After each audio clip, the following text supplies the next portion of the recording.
So I heard that you faced some challenges when you started talking about sex, and specifically the Organization for Speech Pathologists tried to strip you of your license. Can you Yes. tell us more about that? Yeah. So that did happen. It was just last year, actually. It was the end of 2021. This is what I know. I know that, as I said before, Reba and I had 4 Instagram lives where we actually talked about her fellatio workshops and gag reflex and sensory motor stuff that you and I have talked about a little differently because it wasn't about vaginismus, but we did talk about those things. And I was able to describe some physiologic things and ask some honestly naive questions about sex and sexual health, right? And she was able to answer those. And those were 4 Instagram lives that somehow was reported to the American Speech Language Hearing Association.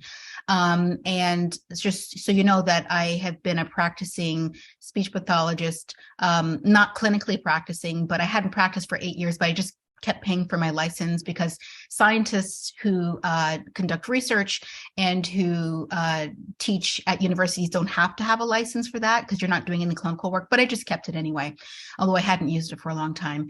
And I heard that there was the board of ethics that had been watching and making transcripts of everything we said to see if they can bring a case against me. And that was in March of 2021.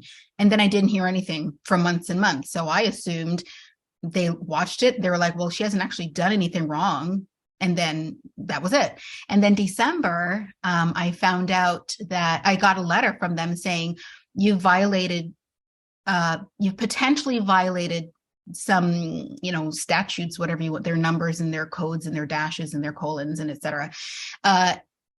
Because I, one, referred to myself as a swallowologist. I just want to let you know that almost all speech pathologists who are in swallowing joke and call themselves a swallowologist. Also, the same organization has used that term in their other online articles for other speech pathologists by calling them swallowologists years before I ever had any IG lives. I wasn't even on Instagram when they were using that term.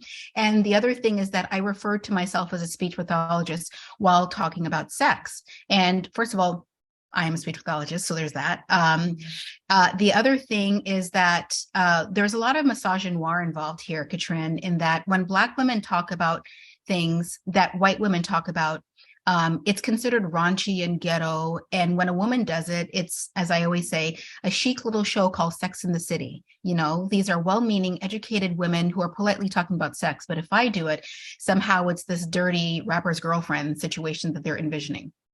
And the reason I say that is because long before I ever met Reba or talked about sex in any capacity, there are 2 books by speech pathologists, or at least one book for sure by one speech pathologist, which you can find on Amazon, which is The Lowdown on Going Down, as well as how to perform the best oral sex for a woman.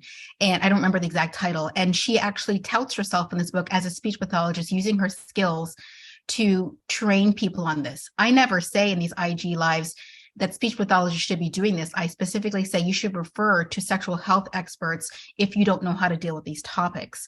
So it ended up going away in a week because the profession found out about it and just started doing a massive letter writing campaign as well as petition signing. And somebody contacted one of the people who submitted the claim against me, and they withdrew it. And in 7 days, it went away. So I never even responded to it. I never was going to respond to it. I was already retired and out of the field.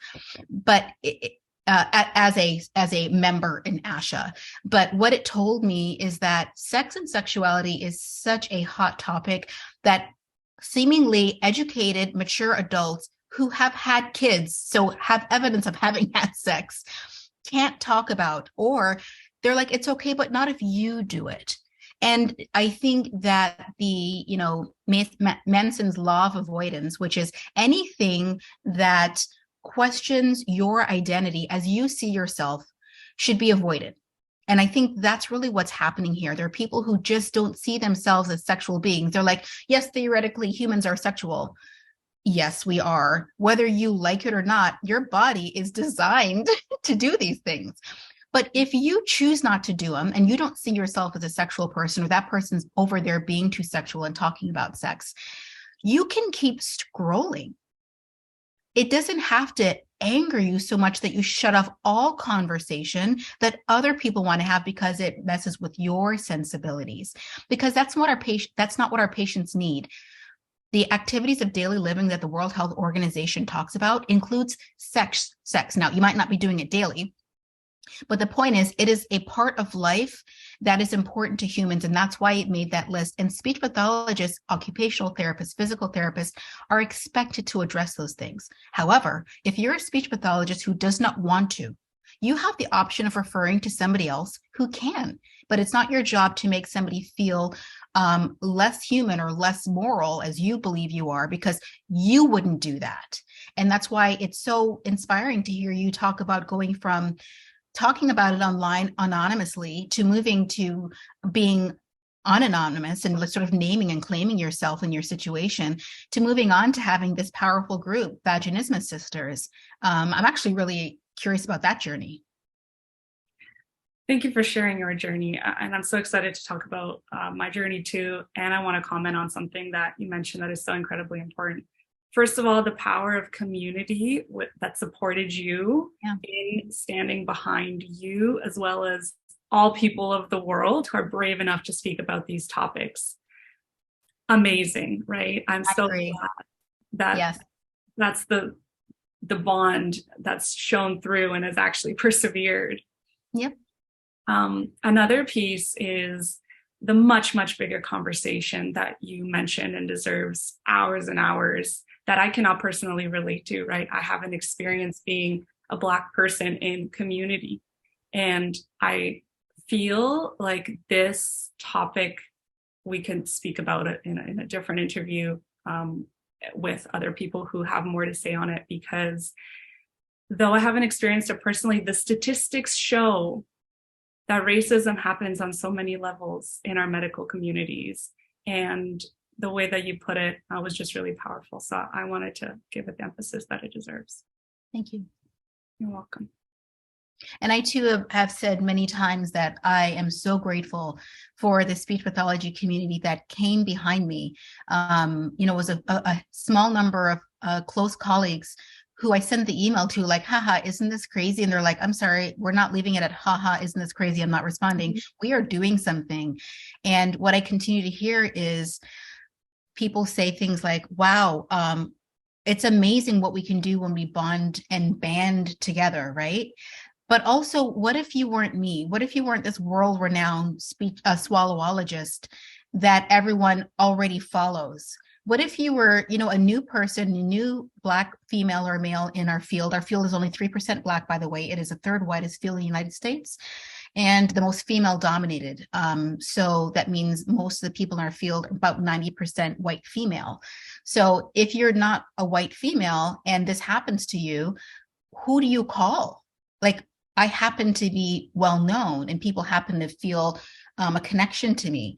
But all the other people, they may not have gotten that kind of help.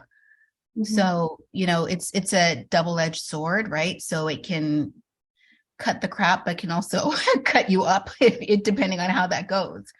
But this is part of the bravery about talking about sex, I think.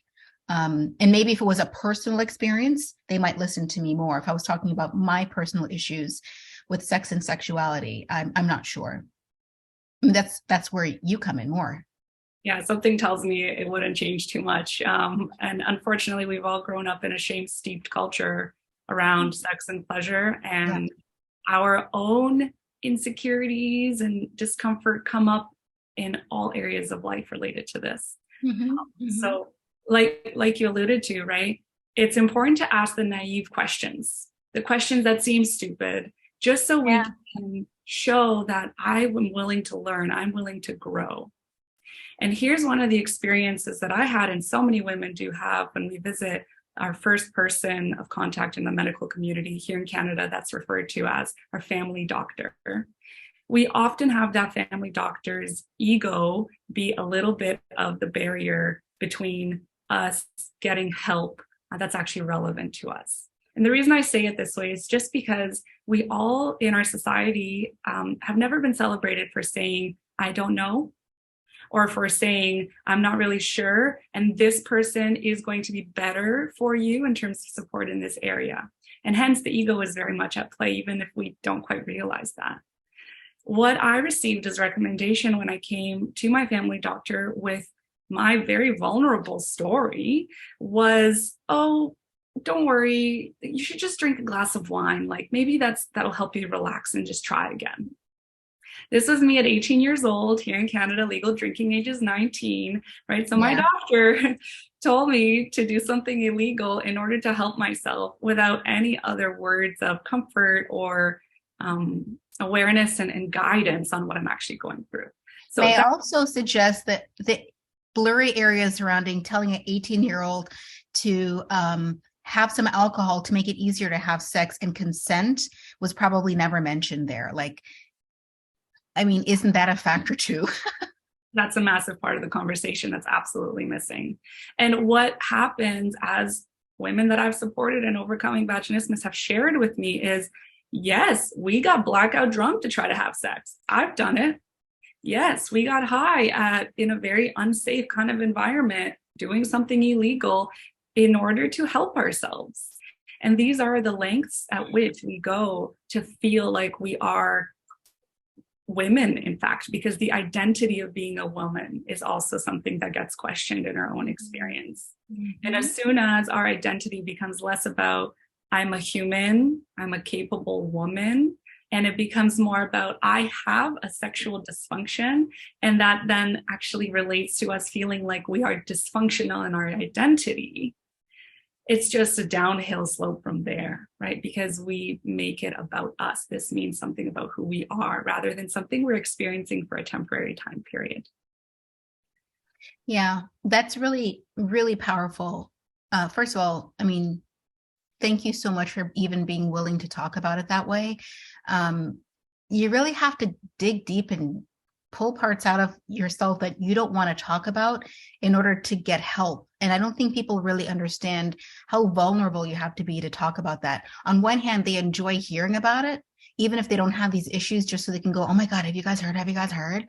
But at the same time, they don't really want to talk about their issues, even if it would help somebody else. And I don't think people really understand how much work it takes for you to do that, because people see you as the vaginismus person, right? And there's so much more to you than that. But also, that's a big part of you, as you said, you know, that's a big part of a human who decides that sex and sexuality matters to them. But to your point, the law of avoidance is something you seem to be getting around well, but not your primary care physicians, right? So that's the person who says, it's my job to fix these women and their sexual problems, right? And so I don't want to be seen as somebody who doesn't know, and I've heard this before and they never came back, so it must have worked. Yeah, the absence of somebody returning because you weren't functional or useful is not an indication that you were effective as a clinician or healthcare provider, is it? I love that point. Thank you for bringing that up, because so often we give up after that first point of contact. There's embarrassment there. There may have been physical pain if a pelvic exam was recommended for us. And of course, we trust the judgment of the doctor, this is good for me. And we don't trust our own inner knowing that this is not the right time. I'm not ready for this pelvic exam right now. Hence, after a visit like this, that's so incredibly disappointing, we dig a hole of isolation in our own home. We don't speak about it with our friends, family, whoever. And healing doesn't happen in isolation. Healing happens in community. I've started to break away from using the word healing as well, because it was valuable and useful for me in one part of my journey. And this was a 6-year journey of me overcoming vaginismus. But it also kind of is giving the notion that there's something to fix. There's something wrong that needs healing. And one of the really empowering pieces in the holistic approach to this journey is that we're already whole and complete. Our body is doing something that is in our favor at the moment. Can we learn to love it for that? And can we make friends with ourselves in order to retrain a different way of being, rather than feeling like we've got to fix something because we're broken? You said two things that are so relevant to people with swallowing disorders that I want to say them again.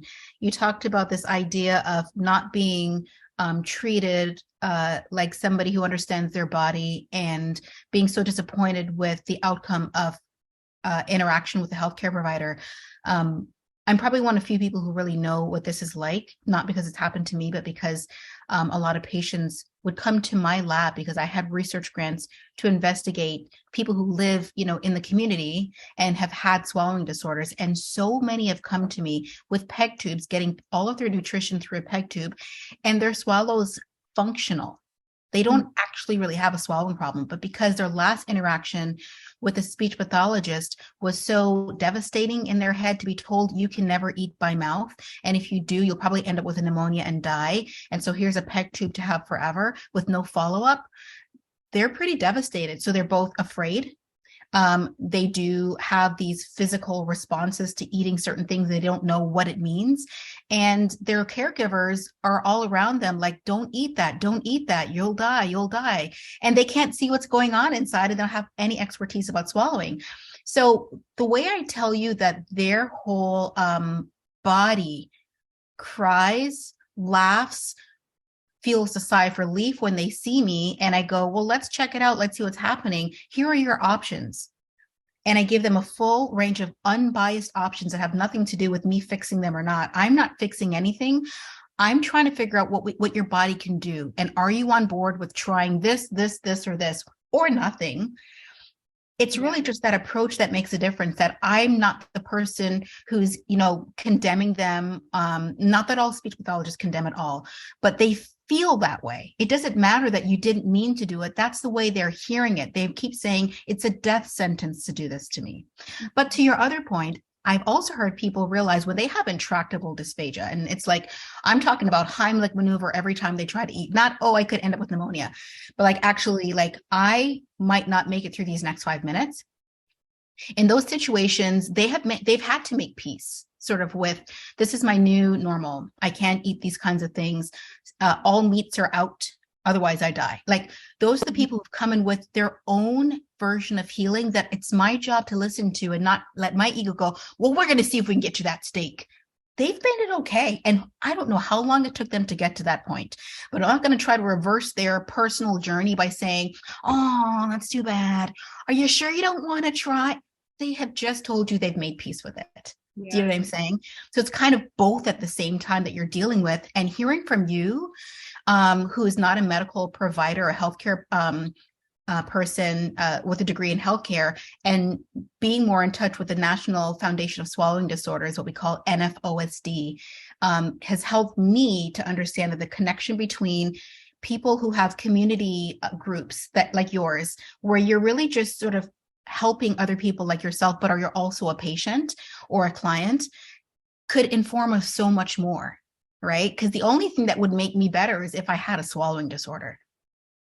That's the only thing that I think that I'm missing. I'm not asking for it, obviously, but I'm just saying, until I have that, or maybe some brief duration in my life where I'm told I can't eat something and something's not working, but it comes back, I don't know what it's like.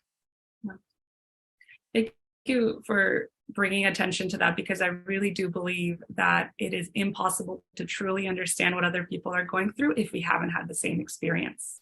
And of course, vaginismus as well is such a varied experience based on the contributing causes to it, right? Let's not go into that right now, but even I cannot say that I fully get what a woman that I'm speaking to is actually feeling, because her path that led her to this protective body response may have looked really different. And that's why it's so important that we encourage people seeking support of any kind to arm themselves with a tribe of people who can contribute on all of these different themes and provide their unique expertise in a way that's most valuable. We want to talk about the pie in the sky, like final closing thoughts on how the medical community, how our communities in general, our society can support each other. And also hear a really touching story from you that you shared with me last time. So stick on with our chat, and let's dive into that. Yep.